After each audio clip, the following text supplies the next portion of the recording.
रेणु दाहाल बन्से उधारो सम्झौता गर्न सकिन्न, भरतपुर छाड्दैनौ। कांग्रेस नेताहरूको प्रस्ताव, गठबन्धन गरौँ तर भरतपुरमा हामीलाई छाड्नुपर्छ। इन्धनमा करको भार 108मा किनेको पेट्रोल 160 रुपियाँमा बेच्छ सरकार। अर्को मुद्दामा पनि पल शाहलाई थुनामा राख्ने आदेश दिइयो। सुपारी आयातको इजाजत रोक्न सरकारलाई संसदीय समितिको निर्देशन। निलम्बित प्रधान न्यायाधीश सहित 5 न्यायाधीशलाई पदक दिइयो। हेटौँडा अस्पताल र मदन भण्डारी स्वास्थ्य विज्ञान प्रतिष्ठान अलग्याउने निर्णय। सुपारी आयातको अनुमति तत्काल रोक्न संसदीय समितिको निर्देशन। हुम्लाका नागरिकहरूलाई घरमै पुग्न सकस, टिकट भाडा 21,000 रुपैयाँ। गठबन्धन सरकार कुहिसकेको छ, आफै झर्छ भन्दै केपी ओलीको भनाई। तालमेल बारेमा 26 गतेसम्म निर्णय दिन सत्ता गठबन्धनको निर्देशन। पछिल्लो 24 घण्टामा नेपालमा थप 13 जनामा कोरोना संक्रमण पुष्टि, 57 जना निको भए। चितवनमा माओवादीलाई कमजोर पार्ने षड्यन्त्र भइरहेको छ भन्दै प्रचण्डको भनाई। विनोद चौधरी विश्वकै 1929 नम्बरको धनी व्यक्ति, कति पुग्यो सम्पत्ति, यसबारे पुरै जानकारी। 3 वर्षपछि विद्युत खरिद सम्झौता खुला गर्दै सरकार। बजेटमा सहकारी क्षेत्रले प्राथमिकता पाउँछ भन्दै अर्थमन्त्री जनार्दन शर्माले भने। शेयर बजारमा निरन्तर गिरावट, थप 325 मेगावाट बिजुली भारतमा बेच्न नेपालले पायो अनुमति। बुटवलमा एमाले अध्यक्ष ओलीको पुतला दहन। गण्डकी प्रदेश सरकारका युवा तथा खेलकुद मन्त्री दीपक मनाङ्गेली कुटे कर्मचारी। फेरि बढ्यो इन्धनको मूल्य, खाना पकाउने ग्यासको मूल्य पनि बढ्यो। कुलमान घिसिङले भने उद्योगमा लोडसेडिङ छैन, उद्योगीहरूले राजनीतिक कुरा गरे। महन्त ठाकुर अस्वस्थ भएपछि हेलिकप्टरमा काठमाडौँ लगियो। एसईको तयारी पूरा, मर्यादित ढङ्गले परीक्षा सञ्चालन गर्न आग्रह। पल शाह विरुद्धको थुन्सेक बहस सकियो। भारतमा पहिलो पटक देखा परेको XE भेरिएन्ट कति खतरनाक रहेको छ त, यसबारे पुरै जानकारी। होच्याउने र चिड्याउने गरेको भन्दै कविताको हत्या आरोपित सार्वजनिक। मन्त्री मनाङ्गेको प्रष्टीकरण, कर्मचारीलाई सम्झाएको थिएँ, अब जेल हाल्छु। गल्ती स्वीकार्दै ऋषि धमलाले काउन्सिललाई पठाए स्पष्टीकरण। गायिका रचना रिमाल मैदान प्रवेश गरेर ट्रफी उचालेको विषयमा क्यानले सोधे स्पष्टीकरण।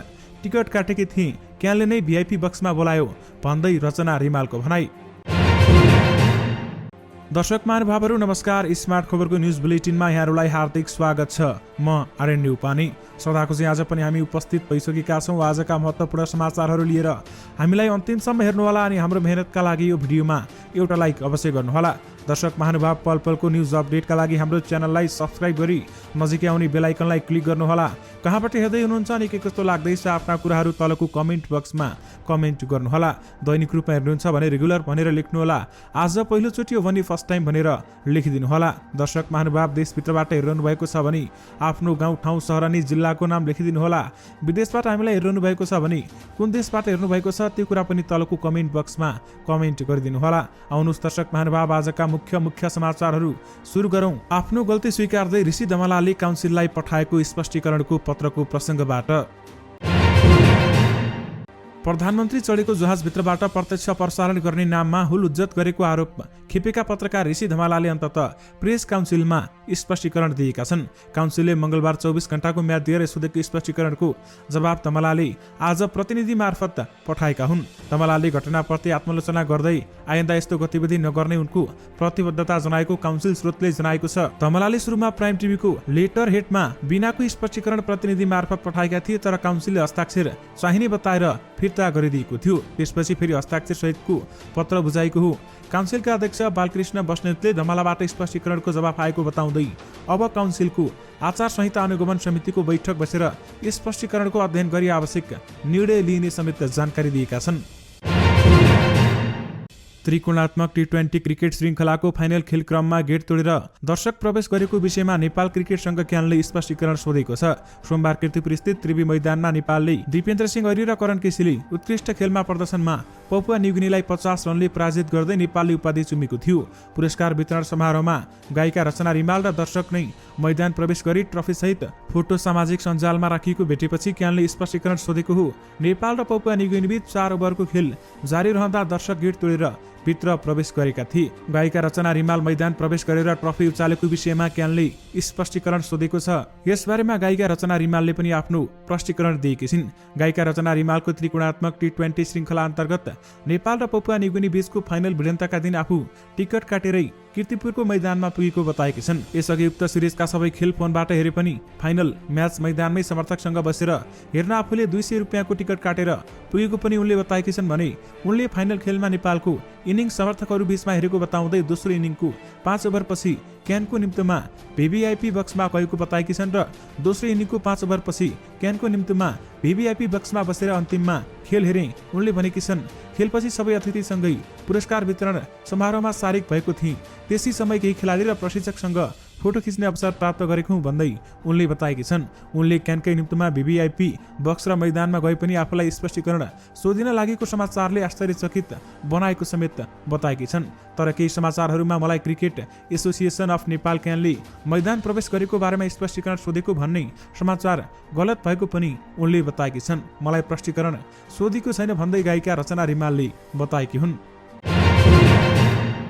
दर्शक महानुभाव, गण्डकी प्रदेश सरकारका युवा तथा खेलकुद मन्त्री दीपक मनाङ्गले आफ्नै कर्मचारीमाथि कुटपिट गरेका छन्। उनले मन्त्रालयका सूचना अधिकारी समेत रहेका शाखा अधिकृत प्रकाश ओझामाथि हातपात गरेको मन्त्रालय स्रोतले बताएको घटना मंगलबारको हो भन्दै बताइएको छ र साथमा फाइल लिएर मन्त्रीको कार्यकक्षमा पुगेका आलेलाई मन्त्री मनाङ्गले हातपात गरेका हुन्। ओझाले कुटपिट बारेमा मन्त्रालयका सचिव बद्री अधिकारी र मुख्यमन्त्री कृष्णचन्द्र नेपाली पोखरेललाई घटना लगत्तै जानकारी गराएका थिए। आफू हिजोदेखि नै सुरक्षा सम्बन्धी बैठकमा बागलुङमा रहेको ओझाले मंगलबार घटना बारेमा जानकारी गराएको भए पनि सम्पूर्ण सत्य तथ्य बुझ्न भने बाँकी रहेको सचिव अधिकारीले बताएका छन्। ओझाले मन्त्री मनाङ्गले आफूमाथि हातपात र दुर्व्यवहार गरेकाले मंगलबारदेखि नै बिदा बस्ने जानकारी गराएको सचिव अधिकारीले केही सञ्चार माध्यमहरूलाई जानकारी दिनुभएको थियो। यसबारेमा पनि दीपक मनाङ्गले आफ्नो प्रष्टीकरण दिएका छन्।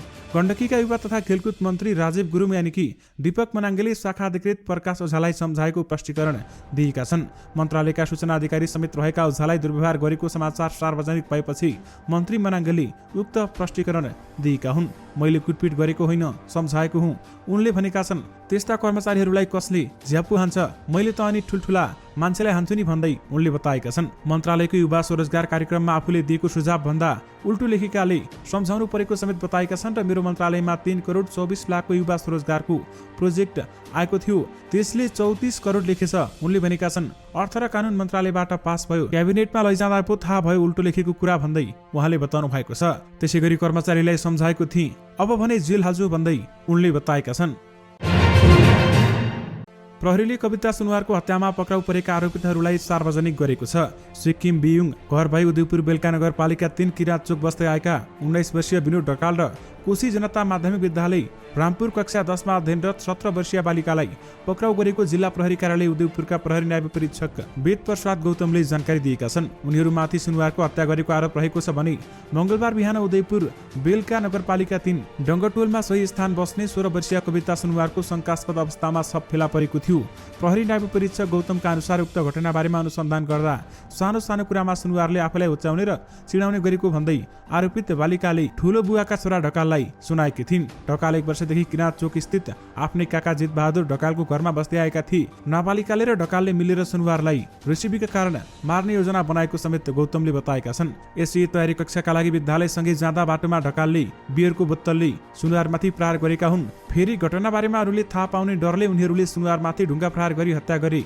हत्यापछि सबलाई 40 मिटर पर घिसारेर यसोदा खोलामा रहेको काठको गोलिया छेउ राखेको प्रहरीको प्रारम्भिक अनुसन्धानबाट खुलेको छ। उदयपुर जिल्ला अदालतबाट आरोपितलाई बालिकालाई 5 दिन र विनोद ढकाललाई 7 दिन म्याद थपिएर अनुसन्धान गरिरहेको प्रहरीले जनाएको छ। जिल्ला अदालत नवलपुरमा नायक पल शाह विरुद्धको थुन्सिक बहस सकिएको छ। नाबालिका बलात्कारको अभियोग लागेका पल शाह विरुद्ध आज नवलपुर अदालतमा 3 जना सरकारी वकिल वृद्धबहादुर थापा, डालबहादुर नेपाली र कमल पन्थीले बहस गरेका थिए। पीडित पक्षका तर्फबाट अधिवक्ता सरिता तिवारी र भूपेन्द्र खनालले बहस गरेका हुन्। उनीहरूले बहसमा हदैसम्मको कारबाहीको माग राखेका छन् भने साथै अभियुक्त शाहलाई थुनामै राख्नुपर्ने तर्क पेश गर्दै कानून अनुसार 12 देखि 14 वर्षसम्म कैद सजाय हुनुपर्ने माग गरेका छन्। यस्तै अभियुक्त शाहका तर्फबाट 9 जना वकिलले बहस गरेका छन्।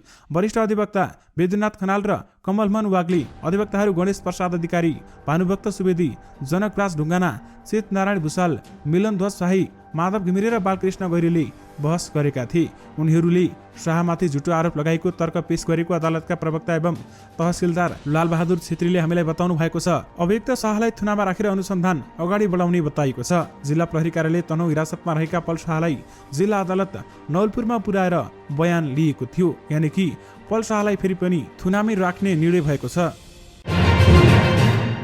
राष्ट्रिय परीक्षा बोर्डले माध्यमिक शिक्षा परीक्षा एसईको सबै तयारी पूरा भएको जनाएको छ। बोर्डका अध्यक्ष डाक्टर महाशरम शर्माले बोर्ड मार्फत सबै प्रक्रिया पुरै प्रश्नपत्र प्रदेशमा पठाइसकेको जानकारी दिएका छन्। उनले भनेका छन्, परीक्षाको सबै तयारी सकिएको छ। प्रश्नपत्र सम्बन्धित ठाउँमा सुरक्षित ढङ्गले पुगेको छ।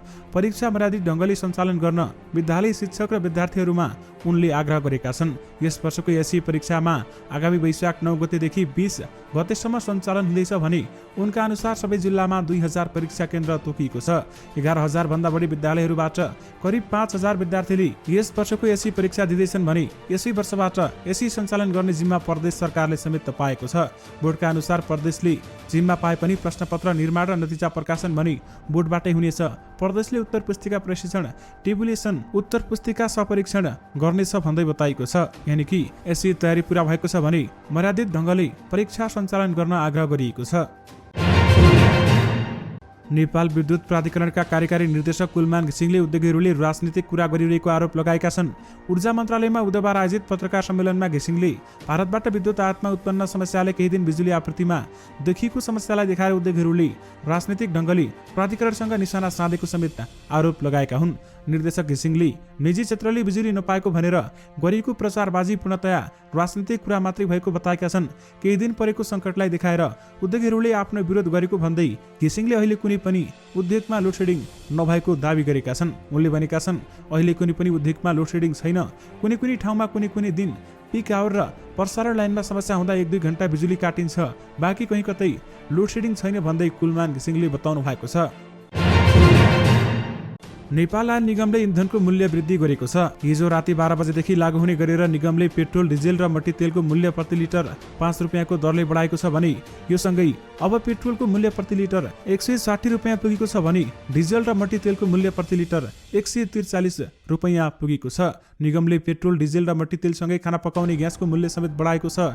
यसअघि 1575 रुपियाँमा रहेको खाना पकाउने ग्यासको अब प्रति सिलिन्डर 1600 रुपियाँ पुगेको छ। दर्शक महानुभाव, निगमले 160 मा बेच्ने पेट्रोल त्यही जुन उसले भारतीय आयल निगमबाट 108 रुपियाँ 65 पैसामा किनेको छ, त्यो पेट्रोल 160 मा बेच्दा पनि प्रति लिटर 22 रुपियाँ 98 पैसा घाटा रहेको निगमको दावी रहेको छ।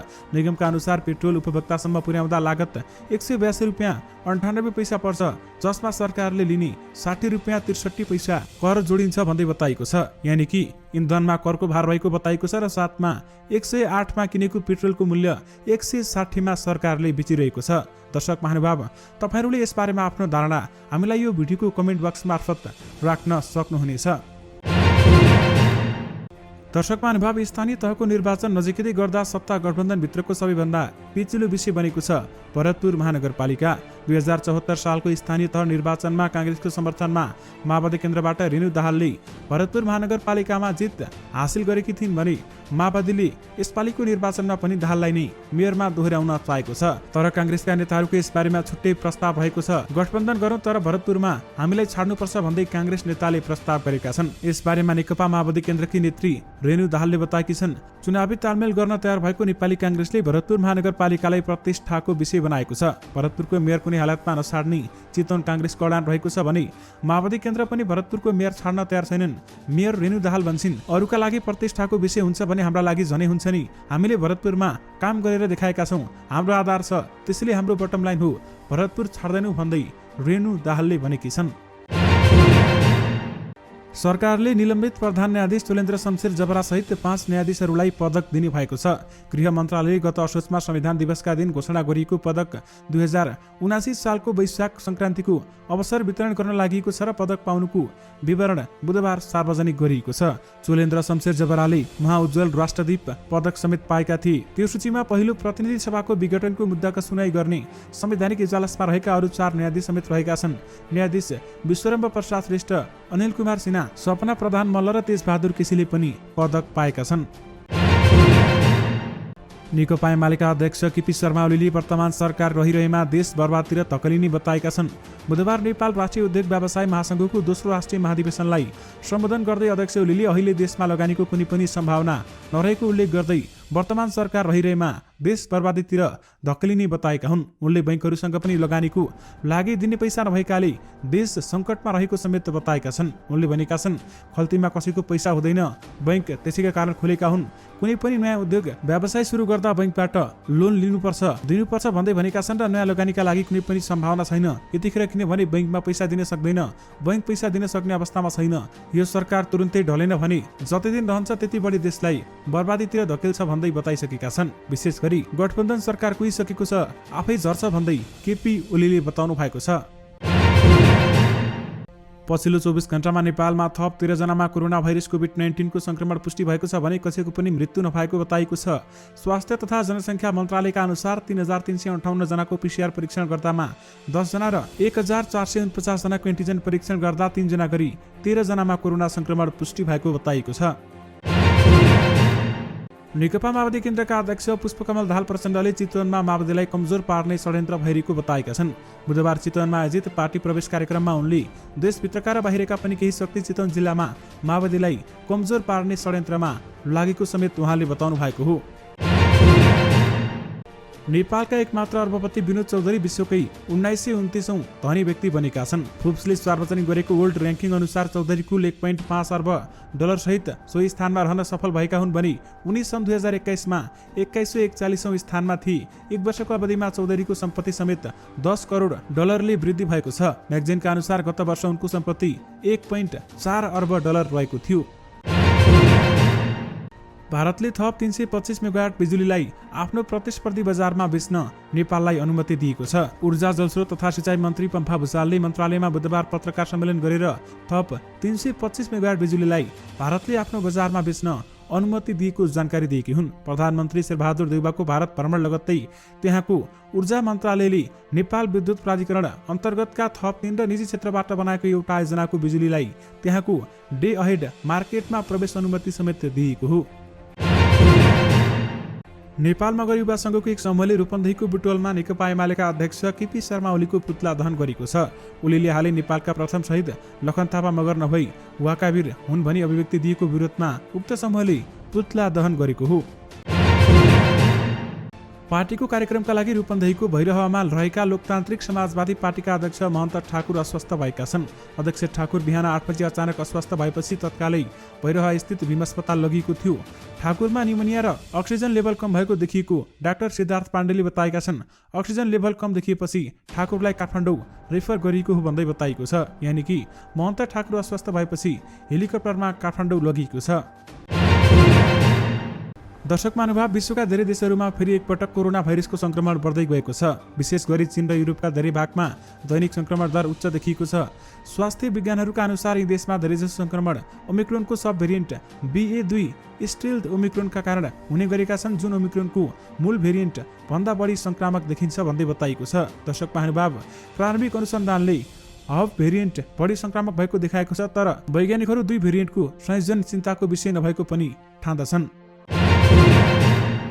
सरस्वती स्वामित्वमा रहेको नेपाल वायुसेवा निगम नेपाल एयरलाइन्सले नेपालगञ्जदेखि हुम्लाका लागि रु 21,500 यात्रुबाट हवाई भाडा लिएको छ। सहुलियत उडान कम गरिरहेको नेपाल एयरलाइन्सले हुम्लाका लागि चार्टर उडान भर्दै एकजना यात्रुबाट रु 16,000 देखि 21,500 टिकट भाडा लिने गरेको यात्रुको भनाइरहेको छ।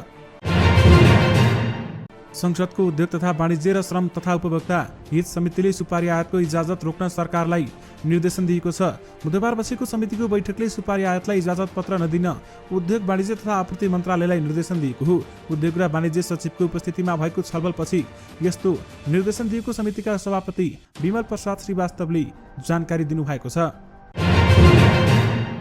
दर्शक महानुभाव, बुधबार पनि शेयर कारोबार मापक निफ्टी परिसूचक दोहोरो अङ्कले घटेको छ। निफ्टी परिसूचक 23.32 अङ्कले घटेर 2428.75 अङ्कमा झरेको छ। क वर्गका कम्पनीहरूको कारोबार मापन गर्ने सेन्सिटिभ इन्डेक्स पनि 2.28 अङ्कले घटेको छ।